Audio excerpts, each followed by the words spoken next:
is it? I hope no one else will die because of Judge Frederickson's judicial activism. Corey, that's bullshit. That is just a terrible thing to say. This judge was very, very courteous to you, and he gave a ruling that was based on the Constitution, and he advised you that, you had a perfect right to try and come in and control any spread of this virus. Just do it according to the Constitution. That's all he said to you. And you come back and start calling them names in public, in the newspaper.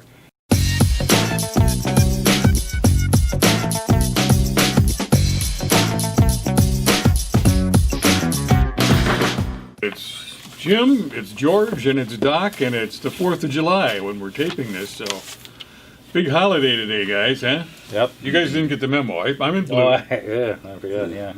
Oh, well, next year. I figured people This would is kind of an off year, sing isn't it it? after the 4th. Yeah. Well, you should have had plenty of time because you're at home, right? Yeah, right. Yeah, right. Plenty of time. I didn't go anywhere today. I guess you guys didn't either, huh? I had plenty of stuff to do around the house. The parade had been canceled, or at least... By the way, I saw the secret parade. Did you? Did you? I happened to be in my kitchen, and I can see Main Street from my kitchen. Just as I heard something go by, I saw a fire engine go by real slowly. I thought, what is that? It's the secret parade. Secret So parade. I had the Calliope and all that type of stuff. I see them one at a time going by. Well, I guess it was safe to have a parade because Mayor Mason saved us from the irrational decision of a right-wing activist judge who just happened to say to the city, look, the way you wrote this ordinance is not constitutional. I don't have a problem with your guidelines per se. I'm not saying that you guys got bad ideas about how people should be behaving, but the way you have written this ordinance is completely out of line with the Constitution. It empowers Dottie Bowersox. What is her official title? She's the Department of Health Administrator. Director of Health. Director of Health. Empowers her to do way too much. Your ordinance is vague and Unenforceable. Unenforceable. People will read this and they won't even know what they can and cannot do by this ordinance. So, whoop-de-doo, Corey got his undies in a bundle, and they fire off an appeal to the appellate court. And what did it take, like 5 hours? Yeah. Couldn't have been much more than that. It arrived on the 3rd and ruled by on the 3rd. Right. On Friday. How do you get something done that quick? Good connections. What kind of connections are there? No, this. Let's talk about those connections a little bit.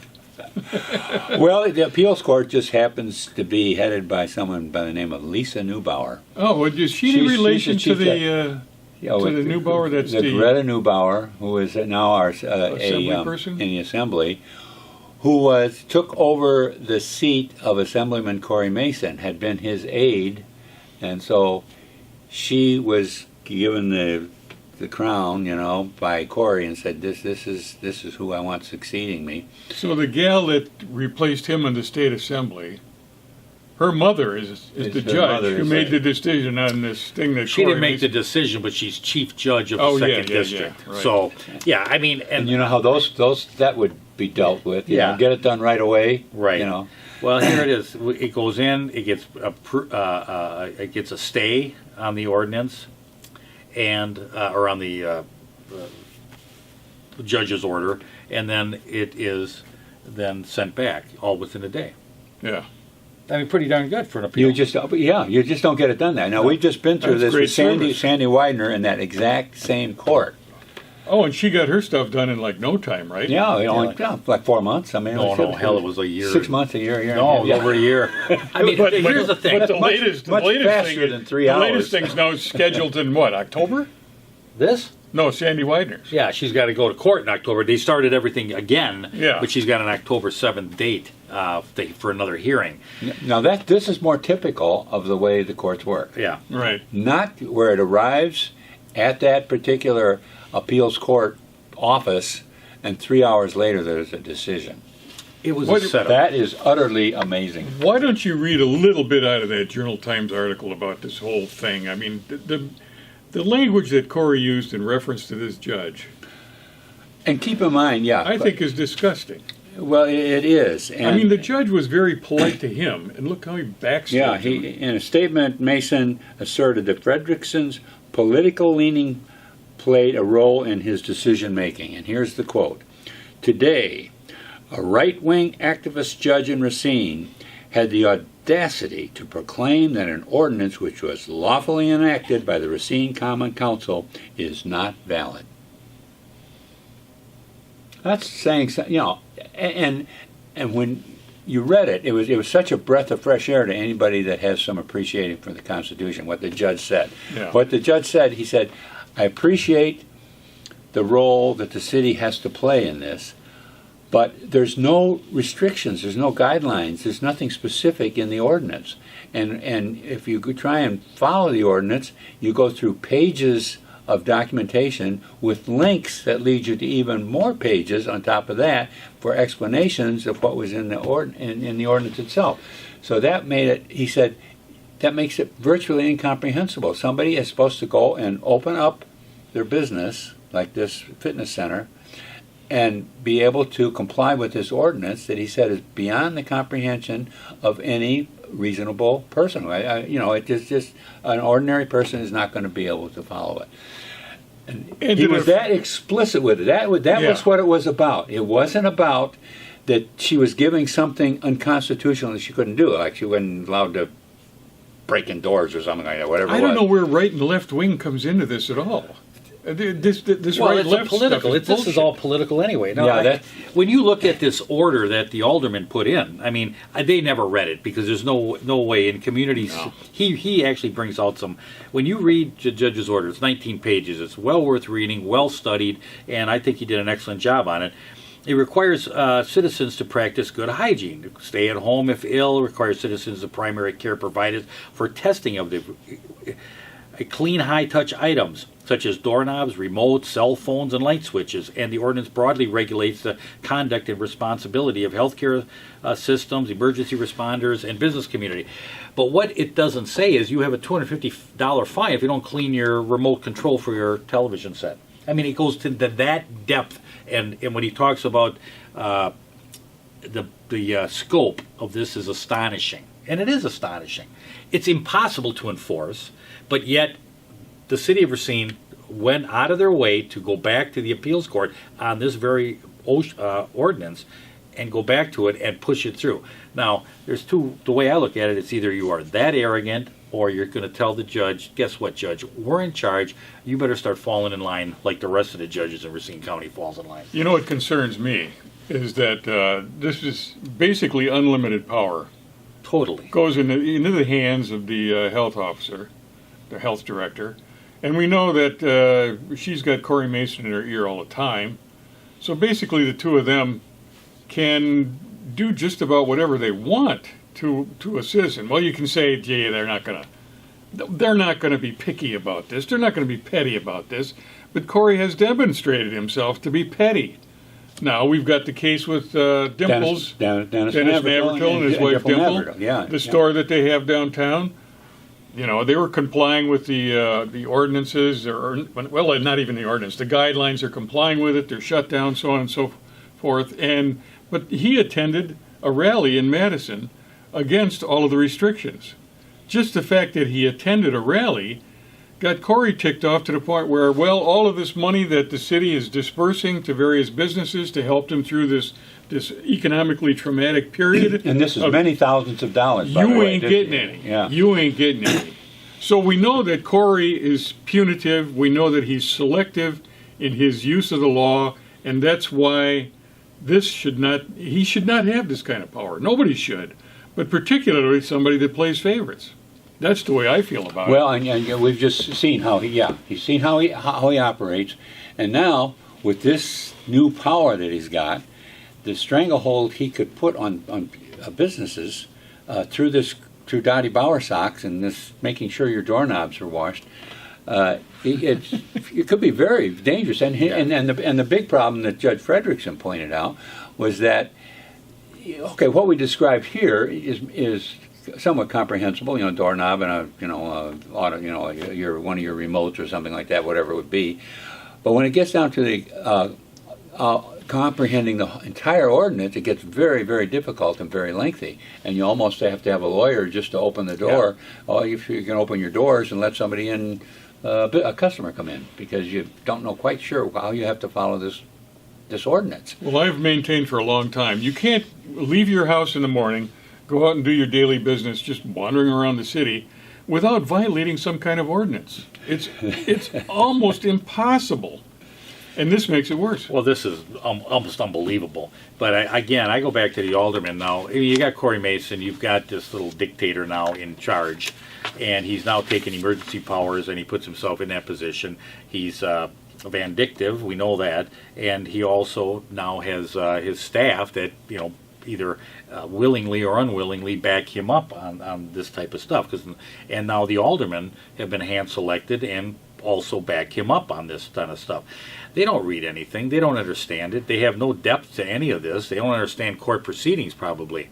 But yet they're told how to vote, and that's how they do it. And so the city of Racine's in some deep, deep trouble. But with a guy in that much control, I would think things should be pretty good. Yeah, well. I mean, if he's really a good, just guy, if he's a beneficent monarch, is that what they call him? Yeah, benevolent dictator. Benevolent, yeah. That's the most efficient form of government, is a benevolent dictator. Yeah. But you can never, Well, we should be doing great here then. Yeah. Or how are we doing? Should be. Well, the problem is the benevolent part. Yeah. The dictatorship, okay, that's there, but the benevolence is a little bit coming up hard. a little short on that. Yeah, when it comes up to like What the it Navratil. does, though, is this stay here actually puts Corey and the health director in that position, in this emergency powers position. Now they can continue on. Now, how long is it going to take for that appeals court to come back? It could be 10 months, it could be a year. I mean, we'll be on a different pandemic by then. Right. But I mean, it also carries this power play right on through. So what other damage can he actually do? Now, he can dictate from the top how money's going to be spent, how your business is operated. Here's the thing. Where is the DRC, Downtown Racine Corporation, RAMAC? Where are they? I have to remember, they endorsed this guy. They brought him in, he's going to be a great mayor. WIBIC, where's WIBIC? There's a lot of business organizations that, somehow they're just on, you don't see them. Now, again, they're connected to these organizations. They get money from them. City Racine. So, they're going to have to say, oh, gee whiz, we don't like what's happening here. But also, it maybe cuts into their, I mean, if Corey Mason is willing to go after Dimples, one little business in downtown Racine, to punish because you didn't do what I told you to do. What do you think he's going to do to these organizations? So these organizations also have no teeth. So what you have is this building of power to the top. You've inoculated a certain amount of the herd that just believe Corey is going to do the right thing. And you have this socialistic mentality, almost Marxist mentality, I think, to where we're just going to continue to grow into this. What does it do to the business community? What does it say to the community outside of Racine? In any of the business communities, say, come to Racine. You've got to remember, we've got a huge change in business now with the online ordering and buying online. When you go to stores now, you don't have that customer service that used to always be out there. Now they're counting you coming in the store. You got to stand 6 feet away. You got all these restrictions now. That's not customer service. So when you take a business and you regulate them in a community like Racine and then add all these restrictions on, what is that saying to the business community for the future of Racine? It doesn't look good. Let's go to northern Illinois. Unless you talk to people down there, and they're saying get out of Illinois. Illinois is it's a changing environment. What's the difference? We got to get all the way to Iowa. Their taxes are crazy, yeah. But I mean, I think the whole thing with business community, I mean, this is a major, major blow. I don't think people realize the depth of this thing to a community. On the surface, he's great. We're going to save people from dying and all this. Wash your doorknobs. Oh, that was another really offensive thing that he talked about. He basically wanted to put any future deaths on the doorstep of the judge. Yeah, I mean, and all that's really, really out of line. Where is it? I hope no one else will die because of Judge Frederickson's judicial activism. Corey, that's bullshit. That is just a terrible thing to say. This judge was very, very courteous to you, and he gave a ruling that was based on the Constitution, and he advised you that, you had a perfect right to try and come in and control any spread of this virus just do it according to the Constitution. That's all he said to you. And you come back and start calling them names in public, in the newspaper. That's really, really in poor taste. I totally agree with you. I mean, I think this is, I mean, I watched the whole 2 hour and 15-minute hearing, and Letney had the opportunity, Attorney Scott Letney from the city had the opportunity to go through almost anything and everything to explain why ordinances are important for the city and how they, fire codes and capacity in buildings. And I mean, he went into continuously nausea. It was like, stop already. We're going to bring up the dog catcher and we're catching dogs because they couldn't bite people. But we're talking about shutting down a complete business community within a city. It's a big, big move. And well, which brings up a point to where the appeals court judge said that he was going to restrain this order from being enforced, his order. It's a stay. A stay, because there will be no damage in doing that. Yeah. No damages. And I said, where is this appeals court judge living? Is he in some kind of cave someplace that he comes out and goes to Madison and reads something and runs back to his cave? The damage being done to the communities through the business area, loss of jobs, loss of health care, loss of money. I mean, the damage, we haven't yet found out how much it is, but it is not easy for people, for a country or a state or a city to have their business community shut down, the jobs shut down, and you just stay at home and expect to recover that without some damages. And this judge seems totally ignorant of it. This was a fitness center that brought this issue to the judge because he was in danger of losing his business, his livelihood, which could mean now his home. It could mean a loss of to his children of comfort and ease of staying healthy and growing up. It could be very damaging to have something like this in the hands of a mayor and a health department official, over this complete control over a person's business. Well, particularly if it's a vindictive personality. Yeah. Right. Well, that's yeah. And the possibility, it's not just a remote possibility. We've seen what this mayor and what this Dottie Bowersox, this health official, will do. And we with Dennis Navratil that's just one recent example. Yeah. Well, there's other. We've gotten emails from businesses that have said, the similar situations that, we haven't received anything, even though we are a legitimate business that's been in the city of Racine, we haven't received anything either. So that was definitely, and we brought that up earlier, I don't know, 4 or 5 episodes back, saying he is dictating to what businesses get those dollars. And this is really where we get into this thing you mentioned earlier in the show, Jim, about the totalitarianism. In a totalitarian state, the individual is considered inept, and the decision making belongs up with the experts in the power structure, and that's what we're facing with now. And where it's Corey Mason in this article where he said, about we're left to our own to have to make decisions on our own at the business level because we no longer have this guidance from the health department and what our business is going to do. Of course they got the guidance. They just don't have a fine. Well, they don't have the when he thinks of guidance, he thinks in terms of regulation, right? Telling them what they have to do. Yeah. And you're right, Doc. In a free state, she's perfectly willing to come out with these ideas and the things we should do with washing down doorknobs and remote control devices. But it's not written into a complicated law that becomes difficult to understand and enforce, yet alone comply with and do something with it. So and that's what the real concern that I see is we're losing our freedom, we're losing our ability to make decisions on our own without a Corey Mason or Dottie Bowersox giving an okay and telling us this is what you can do and this is what you can't do, and that's just not acceptable, and it's going to be very destructive to businesses. It's going to make it really difficult to operate.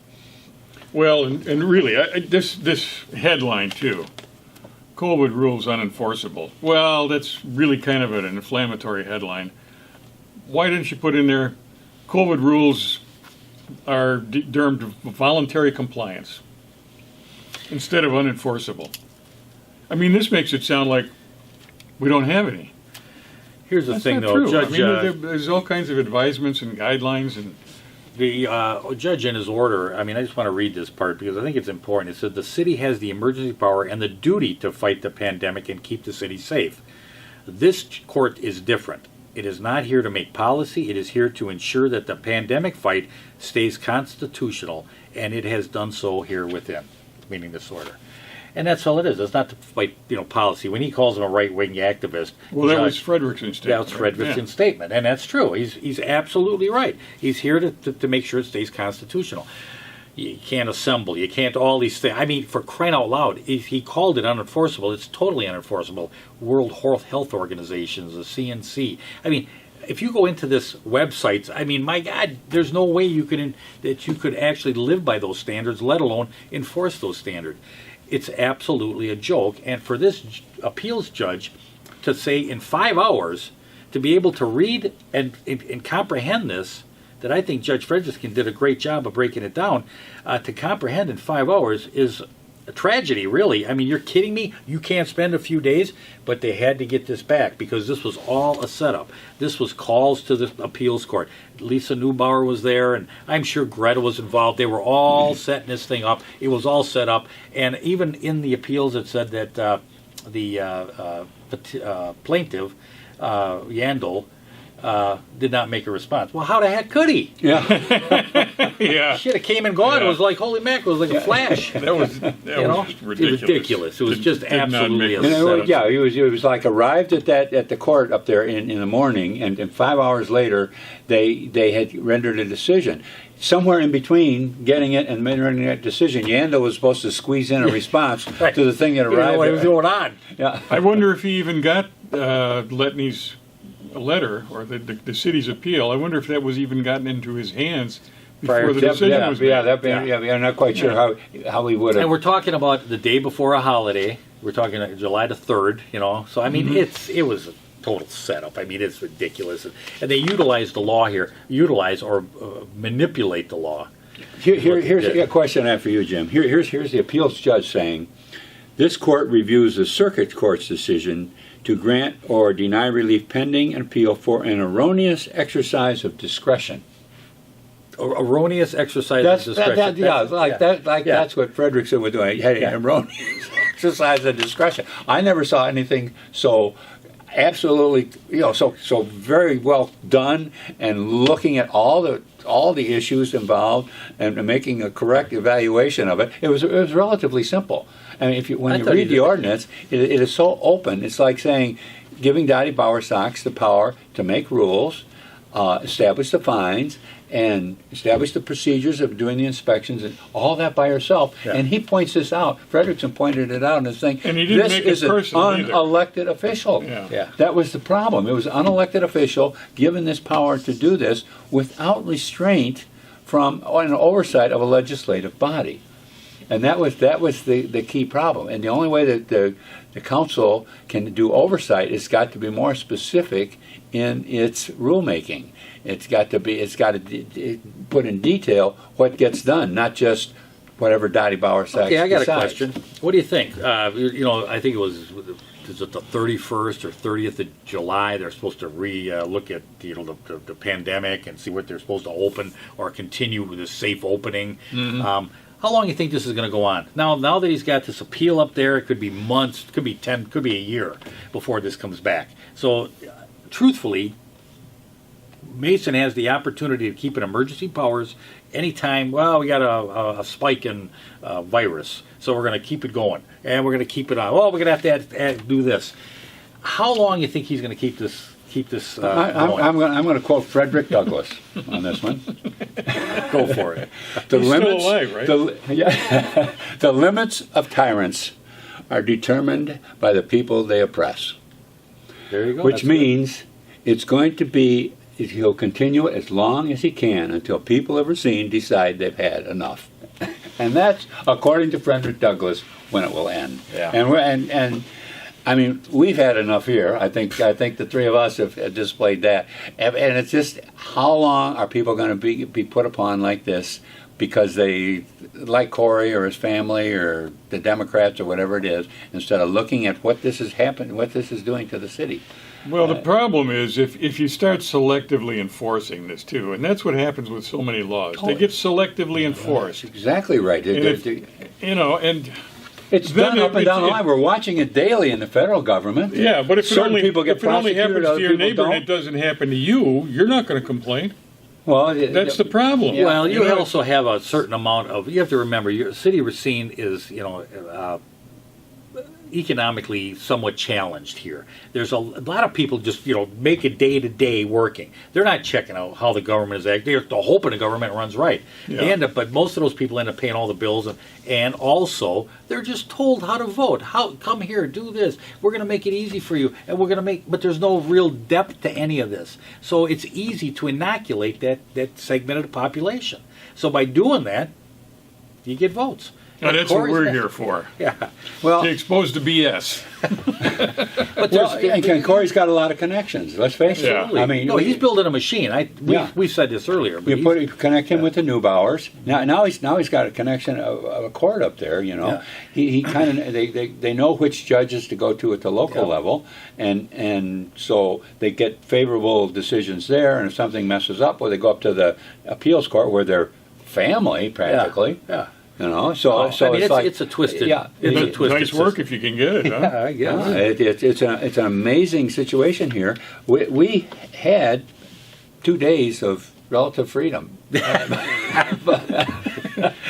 thing I want to cover, though, is that Frederickson mentioned in his brief, his statement, and that is the connectivity between the individual and the council.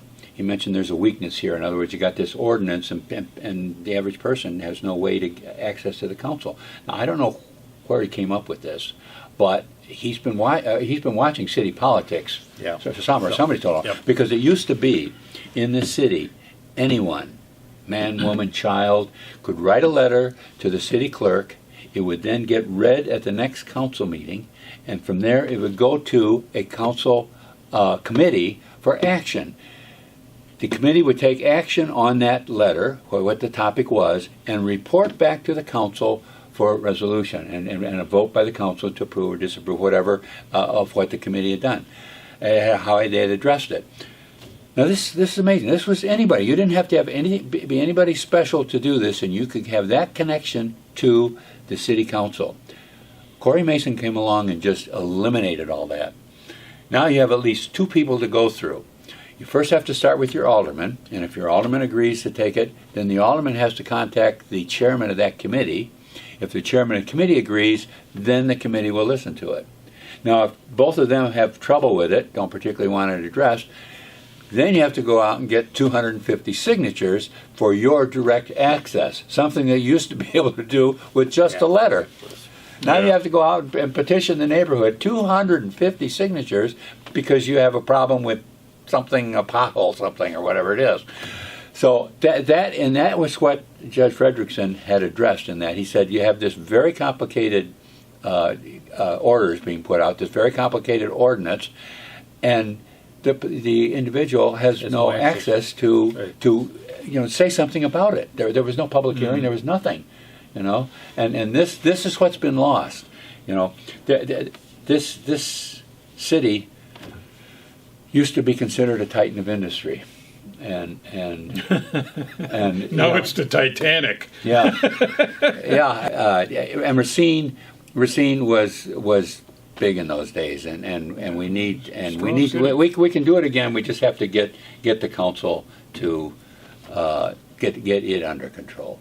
But in the meantime, you got something important to remember. Your garbage pickup is moved a day back.